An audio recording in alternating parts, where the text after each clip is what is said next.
ಪುರುಷರನ್ನಾಗಿ ಮಾಡಿ ಇವರ ನಾಲಿಗೆಯಲ್ಲಿ ನಿನ್ನ ನಾಮ ಬರುವಂತೆ ಮಾಡಿ ಇವರನ್ನು ಮೋಕ್ಷಕ್ಕೆ ಫಿಟ್ ಪರ್ಸನಾಲಿಟಿ ಮಾಡಿ ನಾನು ಕರ್ಕೊಂಡೇ ಬರ್ತೀನಿ ಅಂತ ಹೇಳಿ ನಮಗಾಗಿ ಹಠ ಹಿಡಿದು ಕುಳಿತ ಒಬ್ಬರೇ ದಯಾಳುಗಳು, ನಮ್ಮ ಅತ್ಯಂತ ದಯಾಳುವೆ ನಮ್ಮ ಮಂತ್ರಾಲಯ ಪ್ರಭುಗಳು.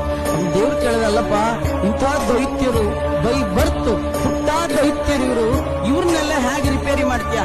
ಇವರೆಲ್ಲ ದೊಡ್ಡ ದೊಡ್ಡ ಎಂಡಿಗಳು ಅಂದ್ರೆ ಮ್ಯಾನೇಜರ್ ಡೈರೆಕ್ಟರ್ ಅನ್ಕೋಬೇಡಿ, ಎಂಡಿ ಅಂದ್ರೆ ಮ್ಯಾನುಫ್ಯಾಕ್ಚರಿಂಗ್ ಡಿಫೆಕ್ಟ್ ಅಂತ. ಹುಟ್ಟುವಾಗ್ಲೇ ಕೆಟ್ಟದಾಗ ಹುಟ್ಟಿದಾರೋ ಒಂದಿನ ಗೊತ್ತನ ಹಚ್ಕೊಳ್ಲಿಕ್ಕೆ ಬರಲ್ಲ, ಇವ್ರನ್ನ ಹೇಗೆ ಕರ್ಕೊಂಡ್ ಬರ್ತೀಯ ಅಂತ ರಾಯರಂದ್ರು. ಇವರಿಗಾಗಿ ಜನ್ಮ ಜನ್ಮ ಎತ್ತಿ ಆದ್ರೂ ರಿಪೇರಿ ಮಾಡಿ ಆದ್ರೂ ಕರ್ಕೊಂಡ್ ಬರ್ತೀನಿ ಅಂತ.